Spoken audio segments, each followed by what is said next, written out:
All right, what is going on, everybody? Welcome back to another day of SaberSim's DFS office hours. It is Tuesday, May 16th of 2023 here. We have our first game of the Western Conference Finals tonight. We got the Lakers taking on the Nuggets. Should be a very good series here. Should be a lot of fun to watch. And then NBA is also running a Tuesday to Wednesday 2-game classic slate, the multi-day slate going on here. And then we got a 12-game MLB main slate for today.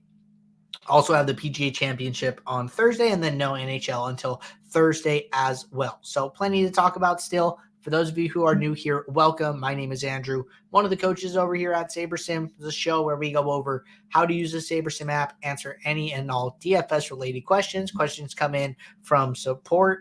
You can reach us at support@sabersim.com. Questions come in live in the YouTube chat, and questions come in via the Office Hours channel in our Discord. If you're not in our Discord, there's a link in the description below to get joined up. And if you are just tuning into this show, happen to stumble upon it, and you want to check us out, we have a 7-day, no strings attached free trial link to that in the description as well. We do this show Monday through Friday, 2 p.m. Eastern. Come and get your questions answered. But with that being said, going to get the app pulled up here. I have one question from support, and then I have two questions in the Discord. So if anybody tuning in has a question on their mind, something that they've been wanting to ask, now is the time to do it. So get that question in the queue. We get to all the questions before the end of the show here. But first question that came in from support says, hey, so I have a question for you. I know that you guys are more focused on GPPs, but can you give me your opinion on playing cash games? Is it realistic to be a profitable cash game player?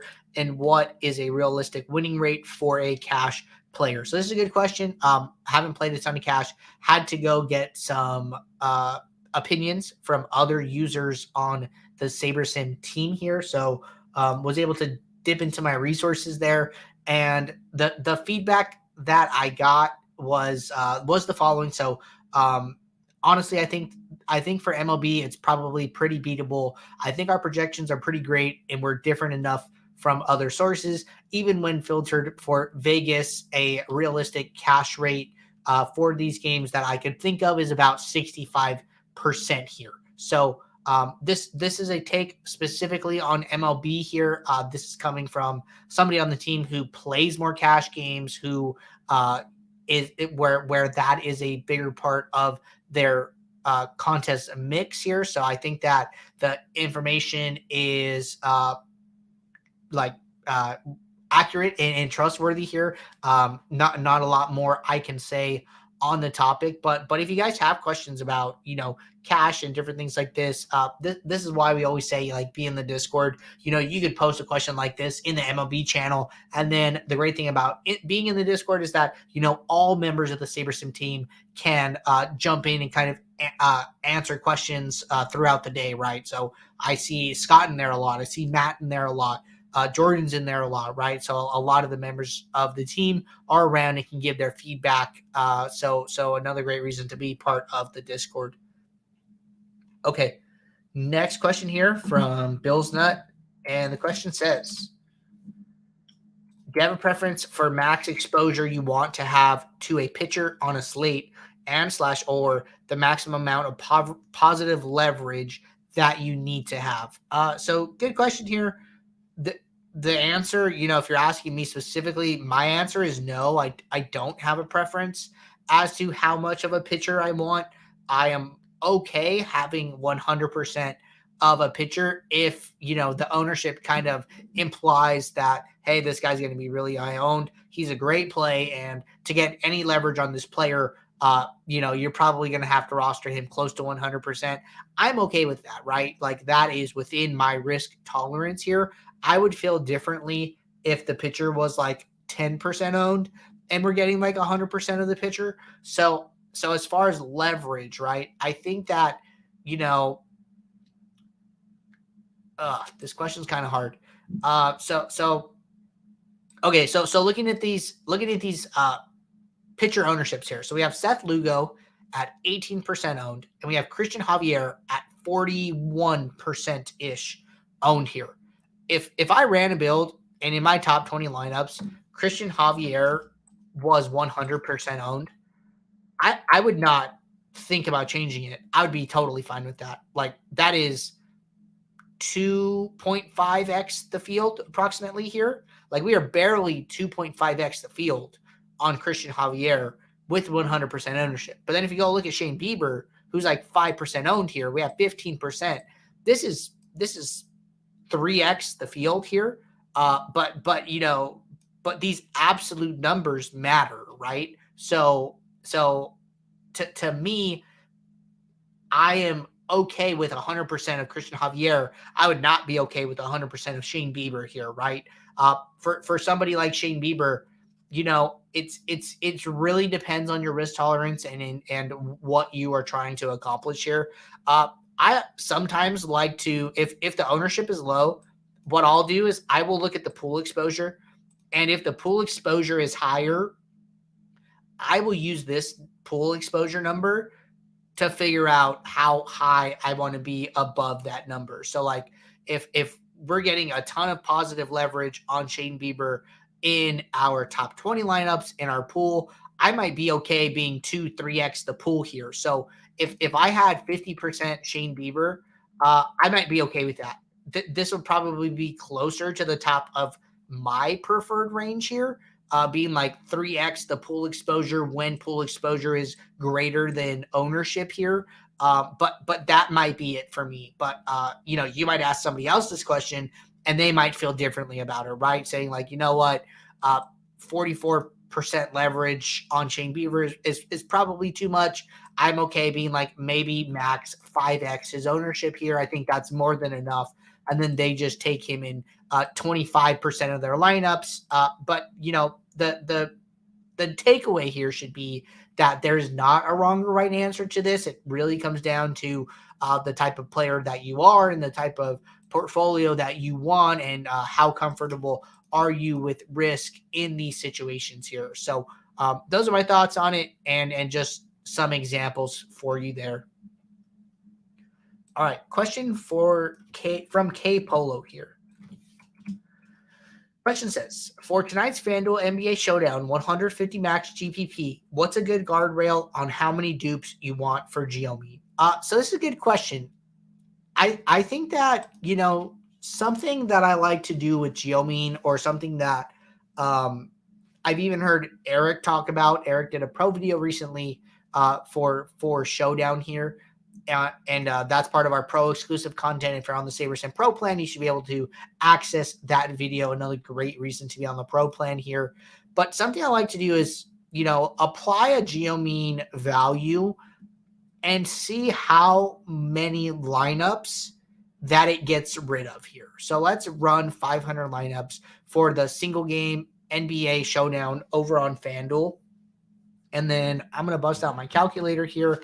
I don't know what the contest look like tonight on FanDuel. Let's say there's like 20,000 entrants here. So then what you would do is you would just start with a number, right? So we would start with, I'm going to start with 20. And then I'm going to do 20 divided by 20,000. And then that's going to be to the power of 1/5, since there are only 5 players in this lineup as opposed to 6 over on DraftKings. So when I do that, when I do 20 divided by 20,000 to the power of 1/5, then what I can do here is I have my Geomean rule, or my Geomean custom metric, which I'm just using as a summary statistic here. And then I can apply a filter now that I have that custom metric, where I'm going to say, I like to use hide. So I'm going to say hide lineups where Geomean is greater than, and then the outcome of that calculation that I did was 25.12. So when I do that, it removed 494 of my 500 lineups, and I'm only left with 6 lineups. This is too much. Even though I might want a guardrail of 20 dupes, the builder is telling me like, hey, that's not really a good number. You're going to have to change this number.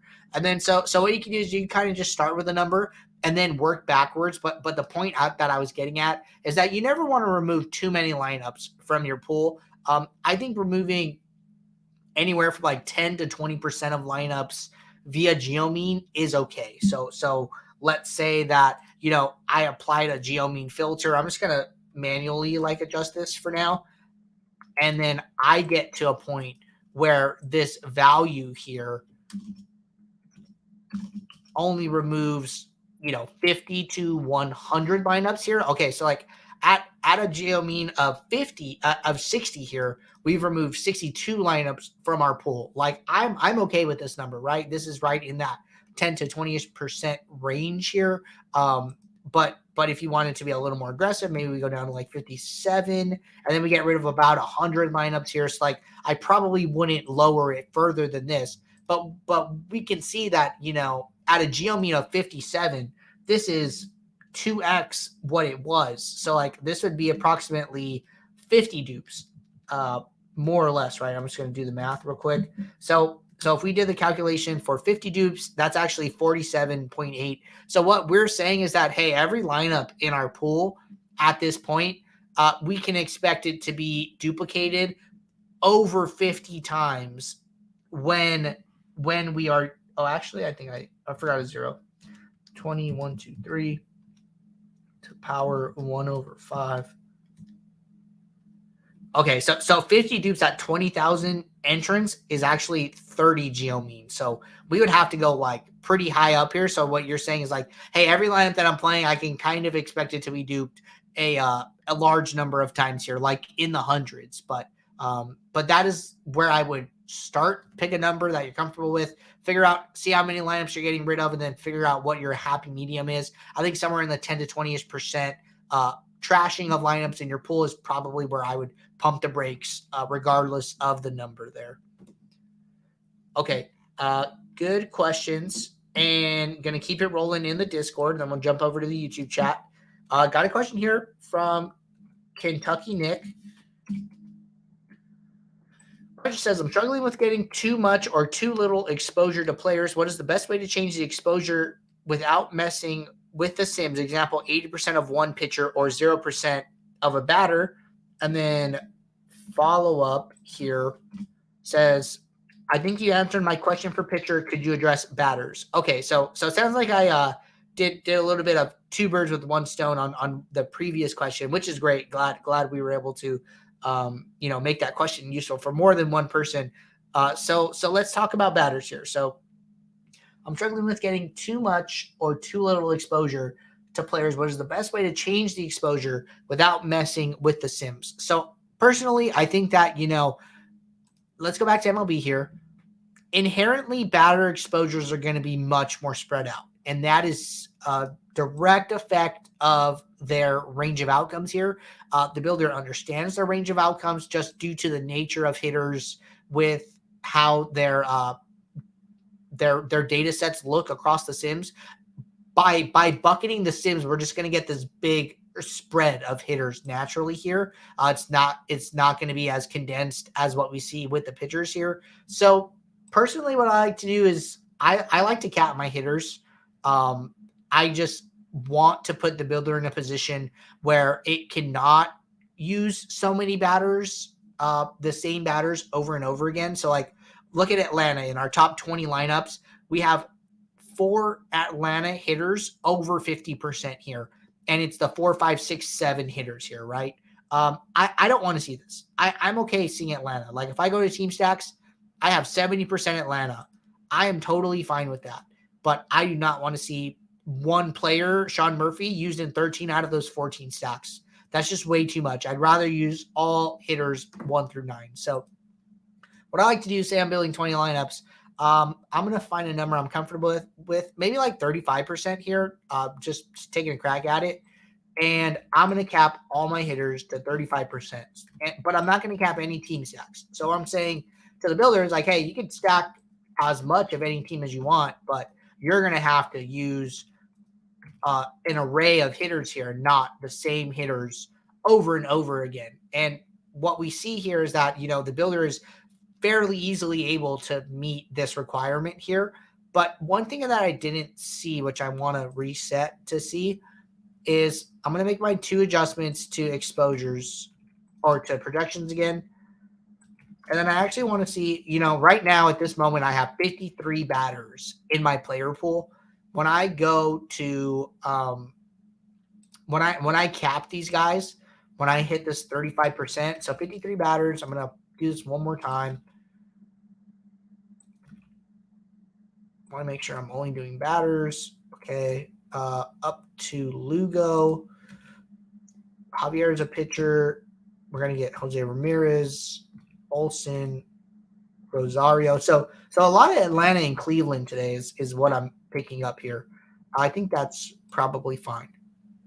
So we go from 53 batters to 62 batters, and we left the pitcher exposures like we wanted. Those are completely fine. But then even if we just went over to the all batters tab, we could see that all these guys are now under 35%. I've gotten to 9 additional hitters, and I haven't even touched my stacks, but my stacks naturally come down because what the builder is saying is like, hey, when I can't use these batters over and over again, I actually think that other lineups with other teams are more positive EV at that point. And that is the exact effect that I want. I want the builder to have to make these decisions, and I want the builder to have to use all the players in the lineup. And then if it figures out that, hey, when I do have to use these other players from the lineup, I would rather just go play this other stack that I wasn't going to play before. And that is how I get more spread out. That is what I'm looking to do more often than not. If you're having trouble getting to particular batters specifically here, I think you can just handle it with min exposures.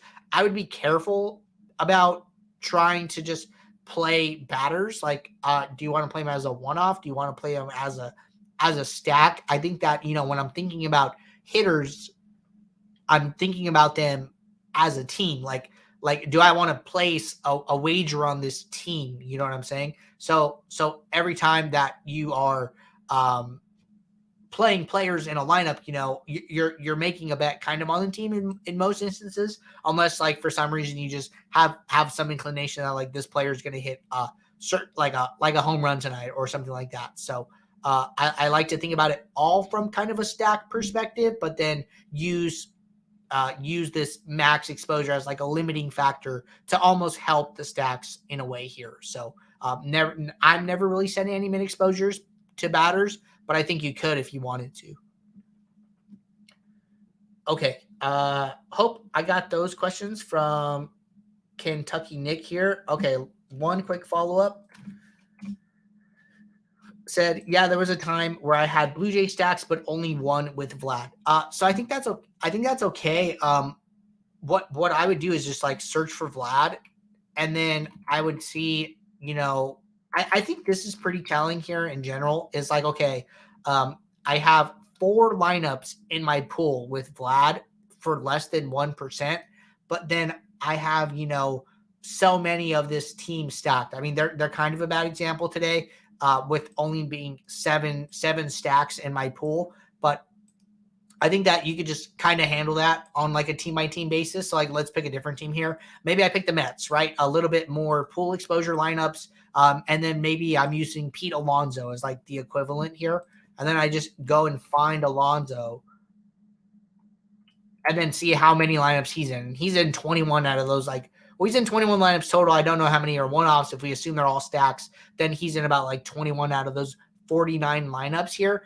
I think that just like 8%, even if you're running a 150 set here, I think 8% is just kind of not a lot of lineups in general here. Like maybe 12 lineups if you're running a 150 set. And what you could do is like you could just force that player, right?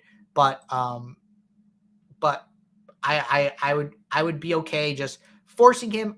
What you could always do is you could always go back to the home screen. If there's just like one particular player that you want to get to for whatever reason, just give them a small percentage boost here. I would say like 5%. So if we're looking at like Jake Fraley, it'd be like 1.1. So then like a half point adjustment, and then bump him up to like 11.66 as opposed to 11.16, and then just rerun your build if that piece is that important to you.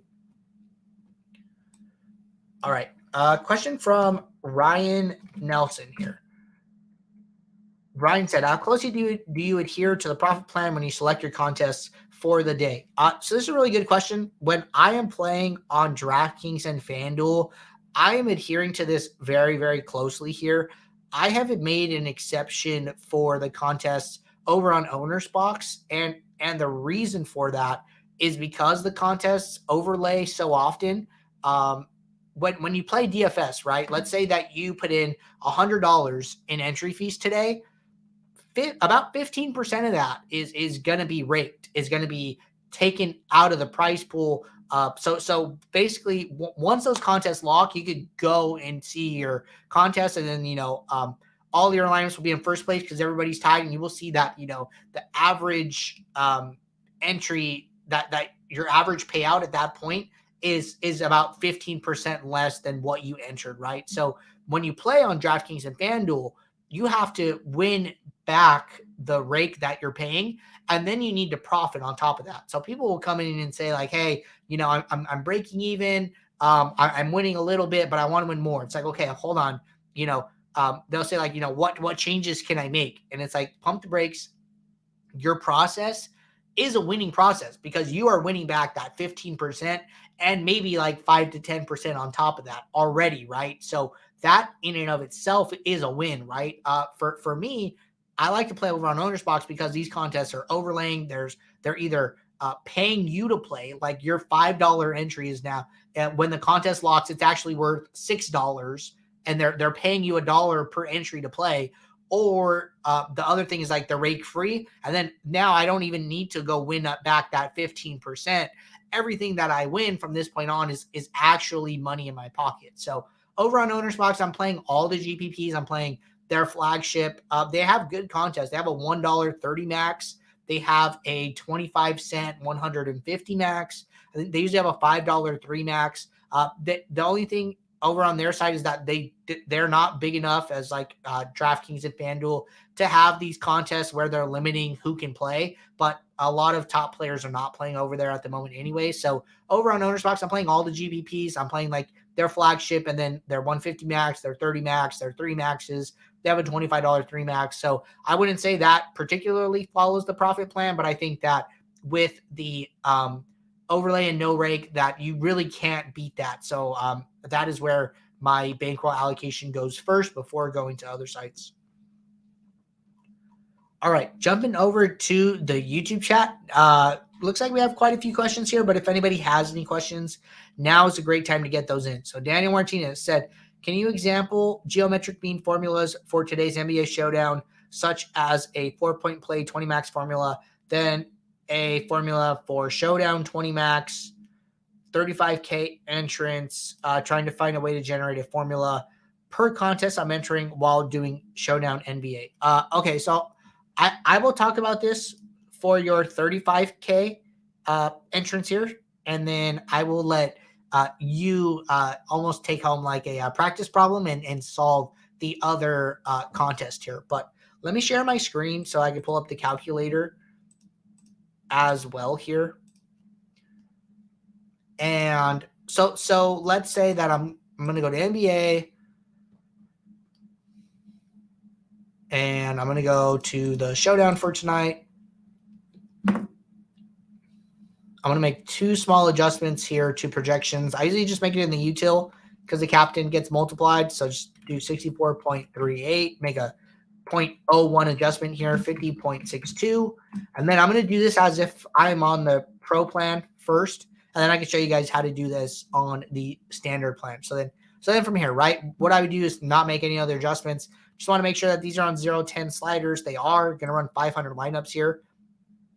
And then I'm going to pull up my calculator, and then I am going to figure out, what Geomean value I want to use. My baseline to start with is usually 20 here. So I'm going to go parentheses, and then I'm going to go 20 divided by, and we said 35,000. So it's the number of dupes you're shooting for divided by the number of entries in the contest. And then you take that number to the power. You got to put it in parentheses again. And then it's 1 divided by n, where n is the number of persons in a lineup. So for DraftKings Showdown, it would be 1 divided by 6 because there's 6 players in this lineup. And then I would just hit equals. So then if I'm looking for lineups with a projected dupe rate of about 20 dupes in the contest, my Geomean would be 28.81. So it's you technically have to move 2 decimal places over here and use it like in a percentage format here. So then when I would go back to the app, what I would do here is I would go to my filters, or actually what I would do first, make sure I have a custom metric created where the metric is my own product geomean value. Then that will actually look at the ownerships of all the players, calculate the geomean here, and then now I can filter for it because it is a summary statistic. And then, similarly to the way we did FanDuel earlier, I'm going to go, hide geomean, hide lineups with geomean greater than, I think it was 28.12, 28.81, sorry. 28.81. So that got rid of 155 lineups. I think for the sake of the example, that's okay here. And then from here, I could figure out, what else I want to do for my lineups. We talked about a process yesterday for MLB Showdown. I have to imagine that process actually worked. I forgot who asked it. But basically, we went and ran like the cash lineups for the MLB Showdown for the Mets and Washington, and all the big stacks. The most popular captain was David Peterson, the pitcher for the Mets, who got hit pretty hard. And it was all 4-2 and 5-1 Mets stacks. And Washington ended up like blowing out the Mets and won. Like, I think I saw the score was like 8-1 at some point. I don't know what the score ended up being, but I'm pretty sure Washington stacks got there. So in our post build, we went and added exposure to Washington 5 stacks, Washington 4-2 to get some direct leverage on some of those cashy constructions here. So not sure if whoever asked that played, but if you did and had some success, would love to hear about it and cheer you on there. But for Geomean, getting back to this question, that is how I would solve it. The way we did it on this calculator here, 20 divided by 35,000 in parentheses to the power of 1/6 in parentheses as well, and then use that value there. And then you can adjust the value depending on, how many lineups this is removing from your pool or not, and give it a different number. Let's say that, you do this and it trashed 10 lineups. Like, great, go and be more aggressive. Maybe drop this down to 10 out of 35,000 and see what that comes out to, and see how many lineups you end up getting rid of in that scenario, right? So the formula can be adjusted, and then you can just adjust your filters here. But that's for the pro plan. If you are on the standard plan here, what you can do is you can set a lineup aggregate rule here. So then you go to new rules, you go to aggregate, you would go to my own product, or you go to geometric mean, and you can do no more than, and you just do whatever your calculation came out to here. So 28.81. And then now you would know that all the lineups you have generated or you are going to generate in this build will be underneath this threshold here. So the only caution about that is that, you don't get like the rawest form of the Sims here, because what we are doing in our other build is we are building all the lineups and then we are filtering out the ones we don't want. In this scenario, what is happening is like a lineup can be generated, but then it doesn't meet the geomean requirement that you've set. So then basically we have to go and find a version of that lineup that does meet the rules. So that can have an effect on like the integrity of the Sims there. What I would suggest in that scenario is I would suggest to run a build with no rules on, where you can look at what are the most popular captains, what are the most popular, or not even popular, but like what captains are coming up most often, what constructions are coming up most often. And I'm not talking about a cash build. I'm talking about like a true 0-10 build, and then run a version, and then run a second build with your rule on.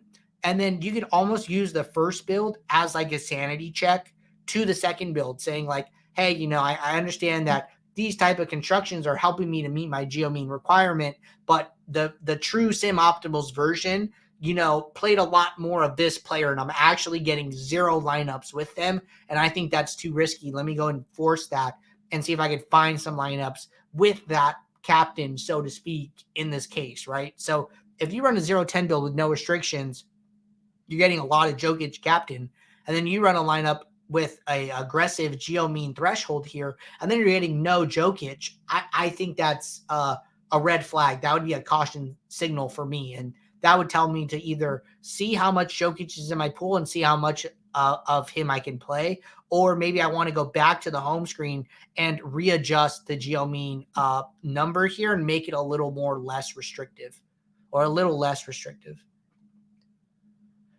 Okay, good question there, Daniel. Let me know if there's any follow-up. Question here from Kurt said, are there any specific contests SaberSim has identified on winning frequently? If so, an example of one on DK and FanDuel. So Kurt, if you're not familiar with our DFS profit plan, I would highly recommend checking out that video. That video is over on our YouTube channel. On the homepage, it says new here, start here first. This 17-minute video, Start Winning More with Our DFS Profit Plan, is basically a contest selection framework where we have outlined what we believe are the best contests to play to smooth out your variance and to continue to allow you to grow and build a bankroll here. This comes at the tail end of a 5-part Behind the Sim series where all of those videos were a lot more in-depth about the process that went into creating this framework. But this is really the too long didn't read version of the series, and this is all the key points and the highlights that you really need to know. So if you're interested in learning more about it, I would check out the Behind the Sim series under the podcast tab here, and it was actually episodes 1 through 5. But if you're just looking for the quick hitters here, I would watch the 17-minute video. This outlines all of the best contests that we believe our users should be playing. All right, question from Noah. Hey, yesterday's slate had so many high-scoring games. Do you feel like it was better to focus on a couple of games or play as many games as possible? So yesterday's slate was really interesting, right? A ton of high-scoring games. We had the Cardinals, we had Seattle, we had Cincinnati and Colorado, but they didn't even end up in a lot of the winning lineups. So it was just a crazy game. The Dodgers and the Twins went off really late in an 8-9 score on a late night West Coast game. So was a really crazy game. I would say that, I'm not particularly saying, okay, there's this many games on the slate. Let me make sure I get exposure to, 75% of them or anything like that.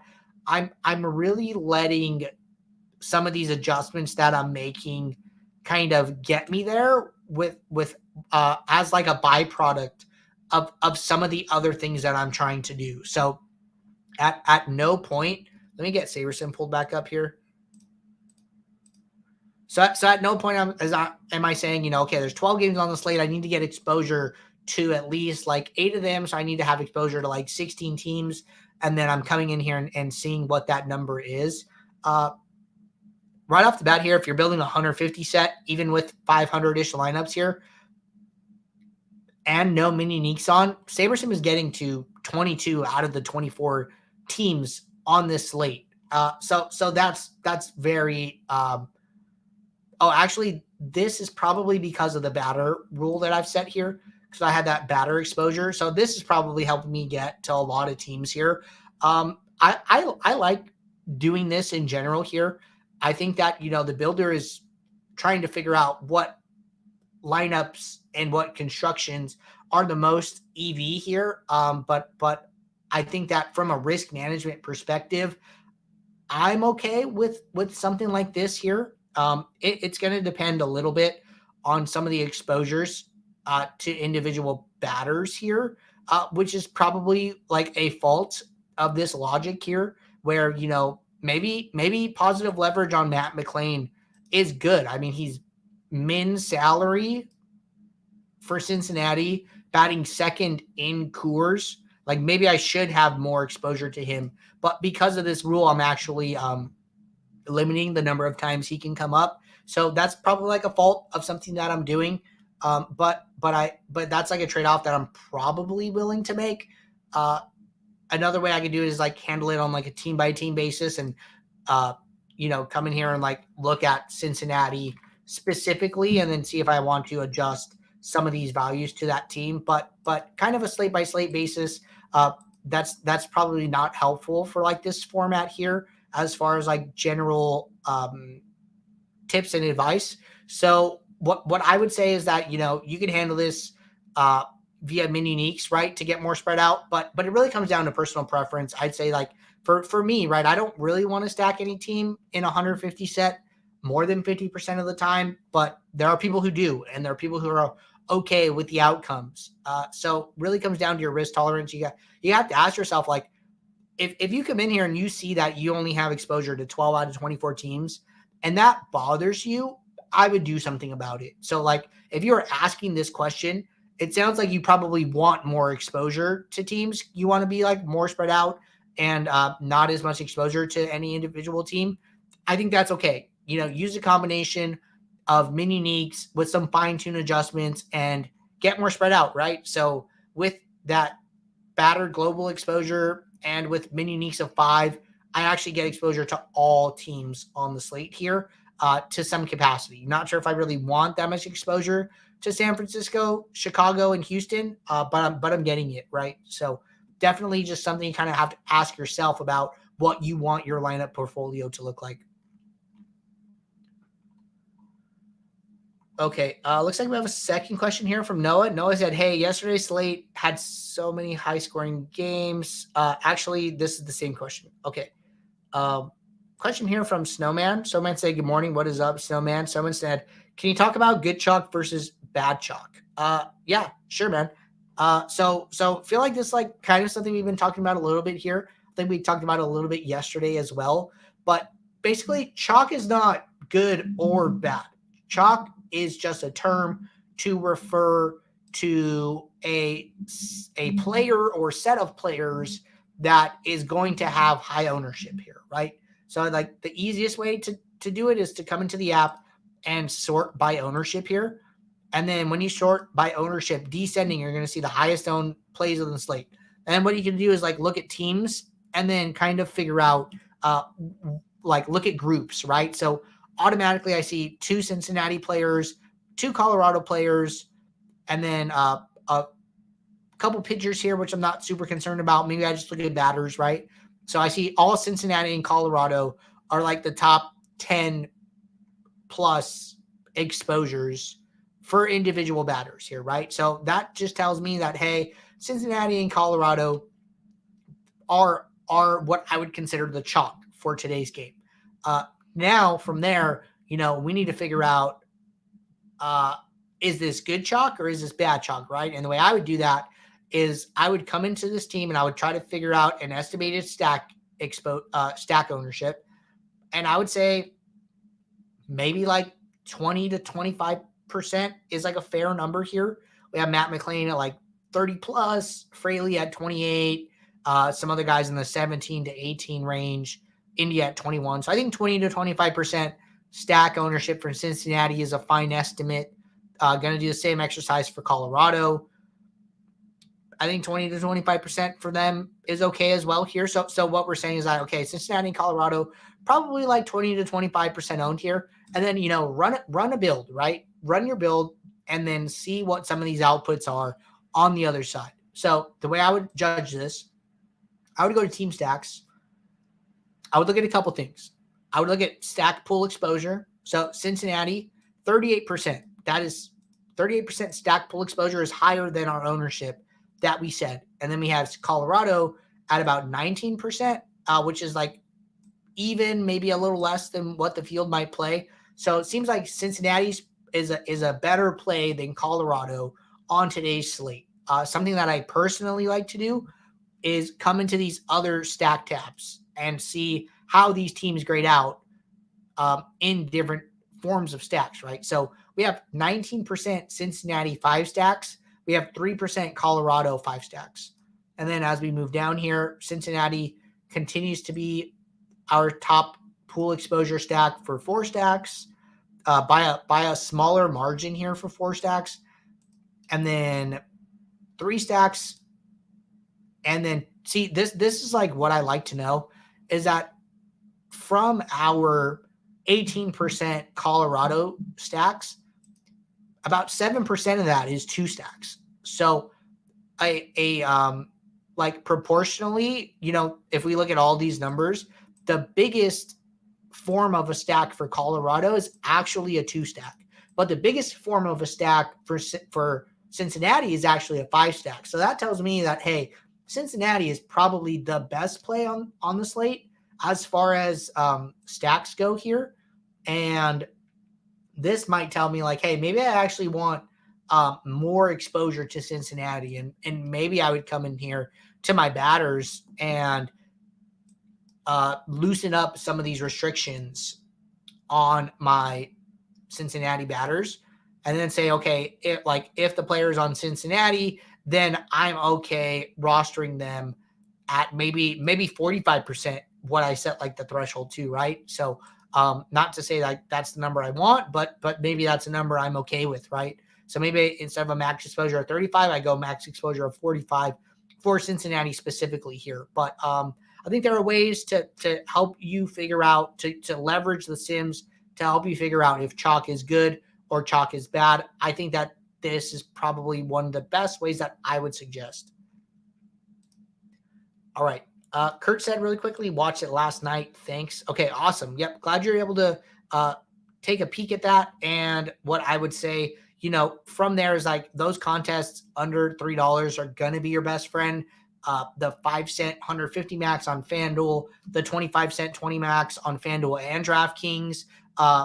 If you had to choose between like the 50-cent mini max and the $4.20 max on DraftKings, we would suggest playing the $4.20 max first before playing that other contest, even though it's under $3. So that is something that we found, which was an interesting point in the back testing in the Behind the Sim series. So just a couple contests to throw at you there. All right. Question here from Noah. This is our last question at the moment. If anybody has any last questions, good time to get those in now. And Noah said, wondering for golf this week, can you tweak it to make balanced builds versus starts and scrubs, or does it naturally do it? So let's go over to golf. And what you could do here, right? So what I would suggest is to figure out where the threshold is for you as to players you do not want to see or do not want to see that much of. And then maybe set like a group rule. So then what I would say is like, let's say that you don't want to play more than one player below 6,700 salary in your lineups. So then what I would say is I would come into my lineup rules. I would do a group rule, and then I would do an automatic rule. And then I would say use no more than one. I would leave group by unchecked. I would add a requirement.